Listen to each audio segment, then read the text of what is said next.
और 3 संभाग को समाप्त करने का निर्णय लिया। बड़ा खेद का विषय है कि एक तरफ पूरे देश और दुनिया में डॉक्टर मनमोहन सिंह जी को भावभीनी विदाई दी जा रही है, अंतिम विदाई दी जा रही है, झंडे झुके हुए हैं। पूरे विदेशों में भी जहां हमारी एम्बेसी है वहां पर भी झंडे झुके हुए हैं और भारत सरकार ने बाकायदा 7 दिन का राजकीय शोक रखा है। और उसके बावजूद यहां पर डबल इंजन की सरकार ने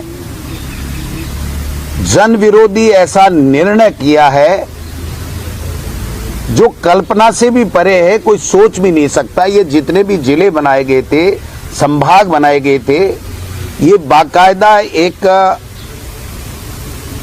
रिटायर्ड आईएएस की अध्यक्षता में उनकी कमेटी बनाई गई थी। उस कमेटी ने सिफारिश की थी, जनता की डिमांड थी और पूरी तरीके से प्रशासनिक तौर पर लोगों को कैसे ज्यादा से ज्यादा सुविधा मिले, इस दिशा में एक बहुत महत्वपूर्ण फैसला कांग्रेस की सरकार के समय हुआ था। जनमानस के खिलाफ निर्णय लिया गया है। हम घोर निंदा भी करते हैं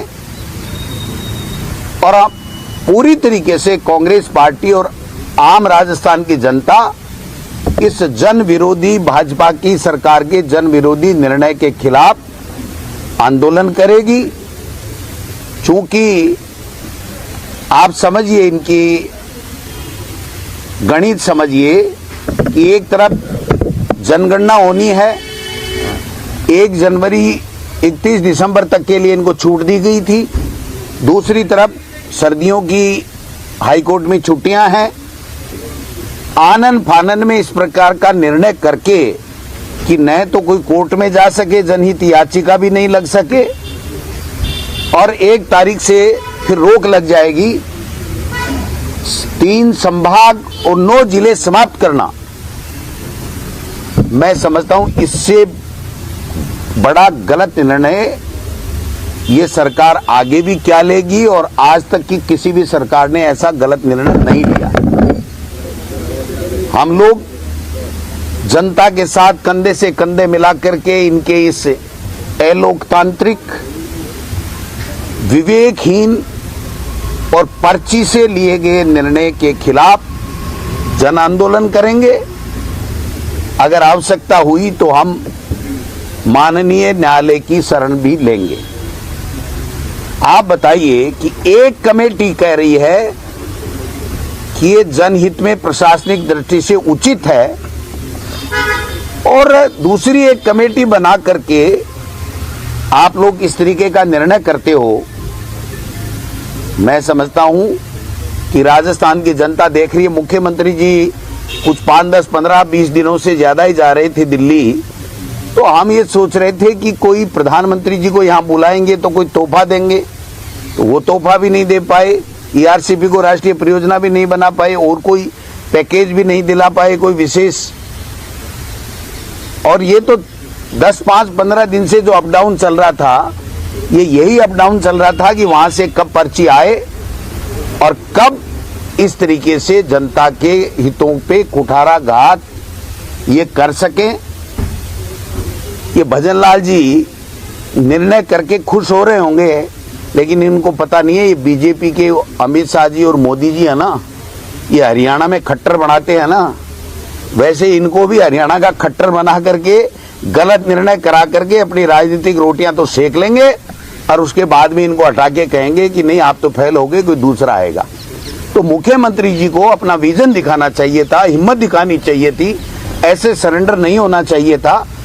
और उनको राजस्थान की जनता ने बड़ी आस और उम्मीद के साथ में चुना था और इन्होंने तो एक झटके में सब कुछ ही निरस्त कर दिया। बताइए आप, उन जिलों में कलेक्टर लगे हुए हैं, एसपी लगे हुए हैं, वहां पर जिले के दफ्तर बन रहे हैं, जिले के हॉस्पिटल बन रहे हैं, कलेक्ट्रेट के भवन बन चुके हैं। आप उन जिलों को और संभाग को बिल्कुल समाप्त कर रहे हो। ये कौन सा निर्णय आप बताइए। तो मैं समझता हूं कि इनका जो निर्णय है वो जनता के विरोधी निर्णय है, अलोकतांत्रिक निर्णय है। आप बताइए, विधानसभा चलाने के लिए तो सर्वदलीय बैठक बुलाते हैं, क्या इसके लिए सर्वदलीय बैठक नहीं होनी चाहिए थी? क्या जनता की राय नहीं मांगी जानी चाहिए थी? इनके पास में ऐसा कुछ, उप मुख्यमंत्री जी है बेचारे, मुश्किल से तो बचे थे दिल्ली वाले में चक्कर में, और आज उनको निपटा के घर बैठा दिया। आज प्रेस कॉन्फ्रेंस करने ही नहीं आए। अरे भाई प्रेमचंद बैरवा जी, जनता में किस मुंह से आप अपना चेहरा दिखाओगे कि आपका जिला जो वर्षों से डिमांड कर रहे थे, आपका जिला चला गया, आप उप मुख्यमंत्री हो। किस बात के उप मुख्यमंत्री हो? भजनलाल जी ने अपना बचा लिया, डीग वाला बचा लिया ना, डीग वाला बचा लिया और उप मुख्यमंत्री को निपटा दिया। तो ये जो खेला किया गया है, मैं समझता हूं ये जो 12 महीने से सरकार पूरी तरीके से विफल हो रही थी, उससे लोगों का ध्यान हटाना और जनता को कैसे परेशान करना, ये कोई बदले की भावना से कार्रवाई होती है क्या सरकारों में? आप जनता के ट्रस्टी होती है सरकार, जनता के हित के लिए काम करती है। जोगाराम जी ने तो मैंने सुना है कि कांग्रेस ने जो बनाया सब खत्म कर देंगे। भाई साहब, कांग्रेस ने तो इस राजस्थान को और कांग्रेस ने इस देश को ऐसा बनाया है, स्वर्णिम भारत जिसको कहते हैं, या जो आन बान शान के लिए जितने विकास कांग्रेस की सरकारों ने यहाँ पर किए और जितने कानून बनाए हैं जनहितैषी, उन सबको खत्म कर दो, फिर इसके अलावा आपके पास बचा क्या है? तो हम सब लोग इसकी निंदा करते हैं। 1 तारीख तक 7 दिन का राजकीय शोक है, उसमें हम किसी तरीके का धरना प्रदर्शन नहीं करेंगे, क्योंकि हम सबकी ड्यूटी बन जाती है कि राजकीय शोक है, उसमें इस तरह की बात नहीं हो जाती है।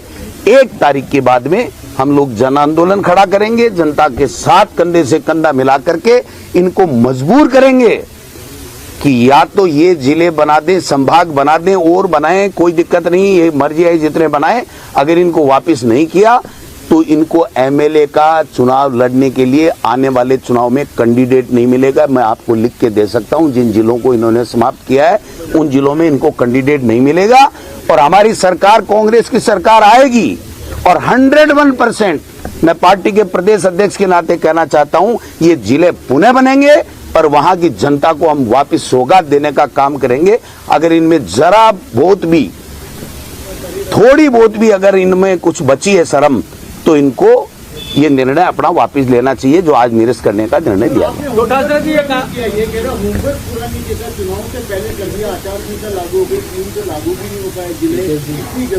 नहीं, 3 जिलों की गजट नोटिफिकेशन नहीं हुआ था, इसलिए उसकी हम बात ही नहीं कर रहे।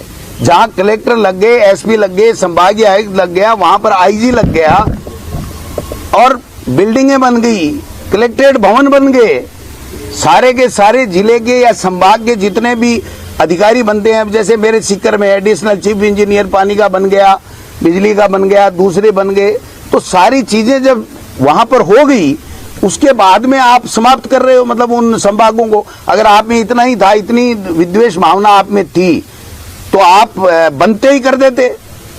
12 महीने क्यों निकाले? किसको पूछ के, किस लिए निकाले? ये इंतजार किस लिए था? ये सवाल है। डॉक्टर जी, ये कहा गया है कि नॉन डिजर्विंग जो जिले थे उनको समाप्त कर दिया गया। ये तो पूरी सरकार नॉन डिजर्विंग है। ये सरकार डिजर्विंग है क्या?